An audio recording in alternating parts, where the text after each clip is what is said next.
à l'âge de 8 ans, mon père avait commencé à jouer au golf quelques années auparavant. Et à l'âge de 8 ans, il nous a amenés à tour de rôle, les 3 fils, pour aller cader pour lui.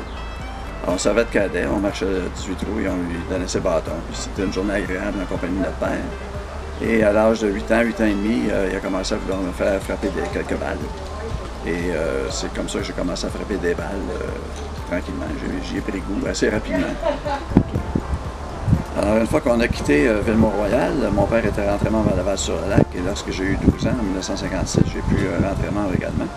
Et à ce moment-là, j'ai eu la chance, le plaisir de pouvoir jouer avec des personnes comme Benoît Champagne, qui est devenu un de mes partenaires préférés pendant de nombreuses années. J'ai joué avec les frères Gratton, j'ai joué avec mes 2 frères également, avec André Laplante, avec Jacques Barrette, qui était le champion du club à ce moment-là. Ça a été des personnages qui ont eu beaucoup d'influence sur mon golf et qui ont fait en sorte que le déplacement de Ville-Mont-Royal, parce qu'on demeurait à Ville-Mont-Royal à ce moment-là, le déplacement de Ville-Mont-Royal jusqu'à Laval-sur-le-Lac, on le faisait en train, à tous les jours. Et c'était une promenade en train avec, on était 5 ou 6 membres de Laval-sur-le-Lac juniors à voyager en train. On arrivait au club, on se dépêchait à rejoindre le terrain. On pouvait jouer 18 trous, 27 trous, 36 trous, 45 trous, 54 trous dans une journée et revenir par la suite le soir à la maison. C'était des heures de plaisir et des heures juniors où on passait sur le terrain de golf au complet. Alors, si je parlais un peu des terrains que j'ai fréquentés comme membre, le club de golf à Ville-Mont-Royal, où j'ai commencé à 8 ans à jouer, avait l'avantage d'être à 4 maisons de là où je demeurais à ce moment-là. Alors, on partait souvent les 3 frères ensemble avec nos petits chariots, nos sacs de golf. On traversait la rue Rockland et on arrivait directement au Pro Shop et on pouvait jouer notre 18 trous à quelques minutes de la maison. Par la suite, quand on a déménagé à Laval-sur-le-Lac, on est rentré dans une autre sphère. Le club de Laval-sur-le-Lac était déjà reconnu comme étant un des summums de la région de Montréal. Et le parcours était absolument magnifique. Il n'y avait que le parcours vert à ce moment-là qui était en existence. Des verts absolument étincelants, un parcours magnifique, l'entretien, la chaleur de ce parcours-là, l'ambiance qui régnait. Et le transfert à Kanawake s'est fait en 1980 parce qu'après quelques années à rester à Candiac, qui était tout près sur la Rive-Sud, et à voyager régulièrement pour aller à Laval-sur-le-Lac, ou de ma clinique qui était à Brassard à ce moment-là, et le voyagement à Laval-sur-le-Lac, ça devenait à peu près impossible de pouvoir jouer les après-midi. Et même les fins de semaine, c'était très, très long comme voyagement. Alors, Kanawake, où j'avais joué quelques compétitions, m'était tombé dans l'œil à ce moment-là. Et c'était avec beaucoup de plaisir que j'ai joint Kanawake en 1980. Et encore là, c'est un terrain absolument magnifique, un terrain centenaire. Les arbres, la pelouse, la qualité du terrain, la qualité de l'entretien. C'est un parcours absolument magique, un parcours qui n'est pas connu des Montréalais malheureusement. C'est un secret très bien gardé, comme on le dit souvent. Et Kanawake est un terrain qui a toujours été un terrain de golfeurs. Alors nous avons ici, du moins quand je suis rentré en 1980, nous avions une 50aine de golfeurs qui étaient dans la classe A et qui avaient des handicaps de 5 et moins. Alors c'est quelque chose qu'on ne retrouve pas dans beaucoup de parcours. Et c'était un parcours qui m'offrait la possibilité d'être compétitif et en compétition de façon beaucoup plus marquée également.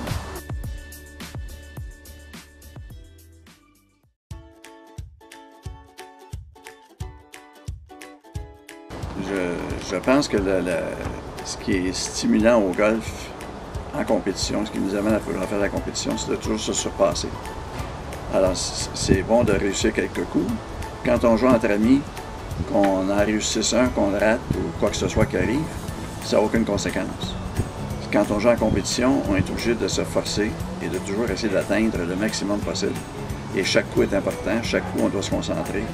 Et j'ai souvent dit que je joue 80, mais si j'ai essayé 80 fois à mon potentiel, je n'ai aucun regret. Si je joue 70, c'est que j'ai garoché 2 coups, pour ainsi dire. Je trouve ça beaucoup plus alarmant d'un compétiteur de dire que j'ai pas fait attention sur 1, 2, 3 coups que j'ai joué pendant la partie.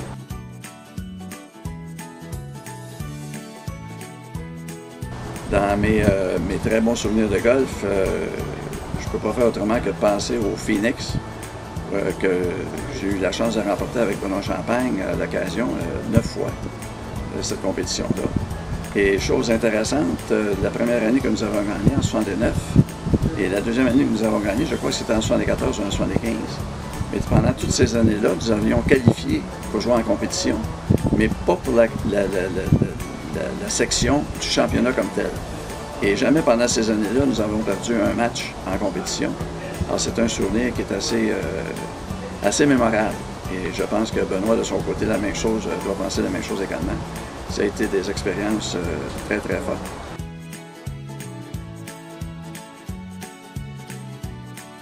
C'est certain que si on recherche dans ma carrière de golfeur qui a pu m'influencer le plus ou favoriser mon engagement envers le golf de compétition, c'est certain que Benoît Champagne a été un élément clé. On a commencé au golf de la même manière à Laval-sur-le-Lac. On a joué nombre de compétitions ensemble, on a voyagé ensemble pendant nombre d'années. On a eu des résultats faramineux ensemble. Mais il faut que je rajoute également des personnages comme Jules Huot, qui m'a tout enseigné au golf, qui m'a donné le goût de la compétition. Des personnages comme Jacques Barrette, qui était champion du club et que j'idolais à ce moment-là, et qui m'a beaucoup influencé.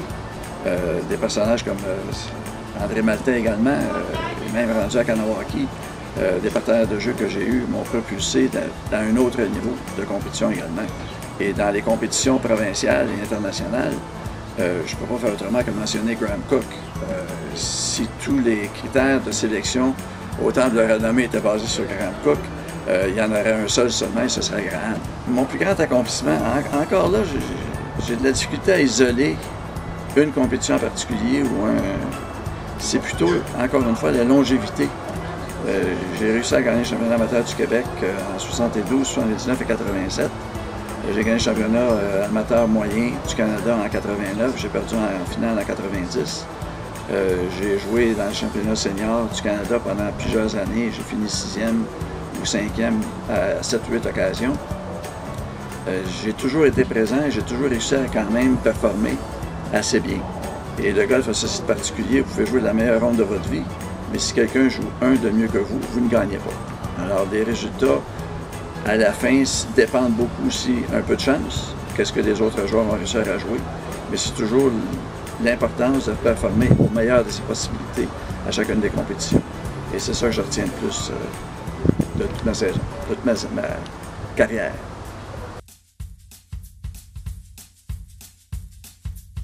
Pour être capable de concilier le travail et ma passion, qui était le golf et surtout le golf de compétition. J'ai eu la chance de faire une carrière de dentiste. Alors, dentiste, le meilleur côté de tout ça, c'est qu'on peut prévoir son horaire et on est en charge complètement de tout ce qu'on peut faire dans le bureau. Et un avantage que j'ai toujours trouvé, c'est que comme dentiste, lorsque vous êtes dans la bouche du patient, c'est une attention complète et immédiate qui est demandée. Et au golf, c'est un peu la même chose. Vous pouvez penser à toutes sortes de choses. Et lorsque vient le temps de frapper le coup, c'est de rentrer dans votre bulle et de pouvoir effectuer ça. Et je crois que ma carrière comme dentiste m'a permis d'effectuer ça aussi bien dans le golf et le golf de compétition.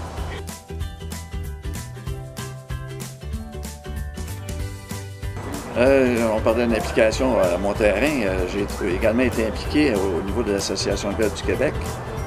Il y a de ça déjà une vingtaine d'années, 25 ans. M. Maurice Dagelet, qui était un fondateur d'ailleurs du Temple de la Renommée, était président de l'association et était membre à Laval-sur-le-Lac. Et on discutait souvent de ce qui se passait dans les compétitions, les différentes choses qu'on voyait d'un autre œil ou des choses qu'on aurait pu améliorer. Et par contre, dans la gestion des parcours, il y avait souvent des choses qui nous échappaient un peu ou qu'on aimerait mieux, qu'on voulait améliorer d'une certaine façon. Dont le positionnement des fanions, les réglementations, la fiche des joueurs. On trouvait que l'éthique des joueurs souvent faisait défaut. Alors avec Paul Scofield, qui était mon partenaire pendant ces années-là, nous avons mis en place avec l'Association de golf du Québec un code d'éthique que les joueurs devaient respecter. Il est certain qu'au cours des ans, on a aussi mis sur pied le championnat des joueurs. Et c'est avec plaisir d'ailleurs que l'association a nommé le trophée au nom de Graham Cook pour la section régulière et que j'ai bénéficié du nom de mon nom sur le trophée pour la section senior.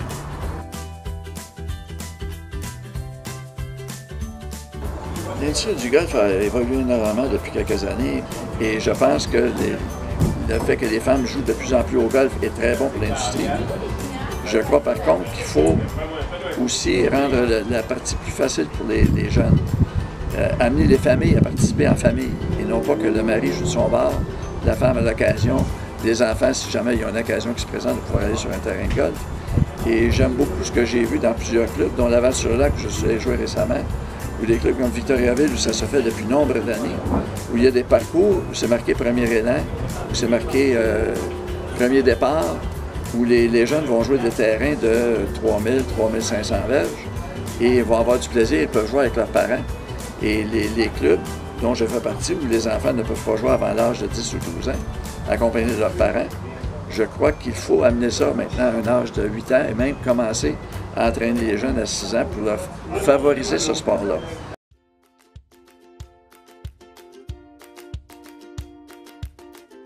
Que préférez-vous, la compétition ou une bonne ronde entre vieux chums? La compétition à tout prix. Si vous avez la chance de jouer sur n'importe quel terrain de golf au monde, ça serait? Pine Valley.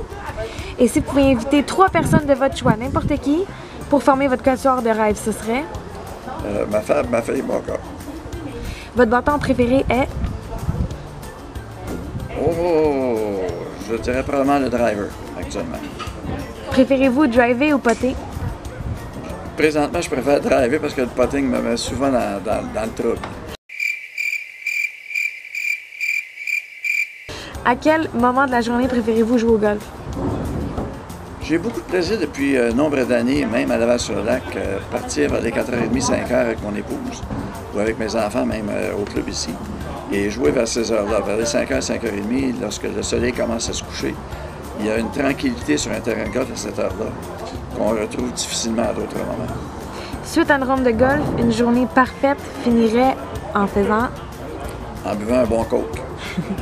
Avez-vous des superstitions au golf? Si oui, lesquelles et pourquoi sont-ils significatifs? Je suis incapable de mettre mes chaussures en commençant avec le pied droit. Je mouille toujours mon gant avant de le mettre. Et j'ai toujours une affection pour les balles numéro 3. Et un slogan qui vous représente? Tolérance et patience et respect. Ce qui m'intéresse beaucoup actuellement, le Golf Québec a une campagne pour inciter les gens à jouer au golf. Sortez golfer. Je crois que c'est très valorisant pour les golfeurs de réaliser les avantages qu'ils ont à aller jouer au golf. Comme je mentionnais auparavant, les parcours de golf. Quand est-ce que vous avez entendu quelqu'un jouer au tennis et dire « Viens voir mon court, il est fabuleux cette année ». Vous arrivez sur un terrain de golf, l'environnement, les arbres au printemps, les verts, la verdure du printemps est absolument phénoménale sur un terrain de golf. La diversité des arbres que vous rencontrez, la qualité du terrain. Allez dehors, regardez les terrains de golf, regardez l'environnement dans lequel vous jouez. Vous avez des partenaires de jeu avec lesquels vous allez faire connaissance. Vous allez apprendre à connaître du monde, à vivre en société, le respect des normes, le respect des règles, le respect des gens avec qui vous jouez, le respect du parcours. Ce sont tous des éléments extrêmement formateurs pour les jeunes. Alors sortez et golfez.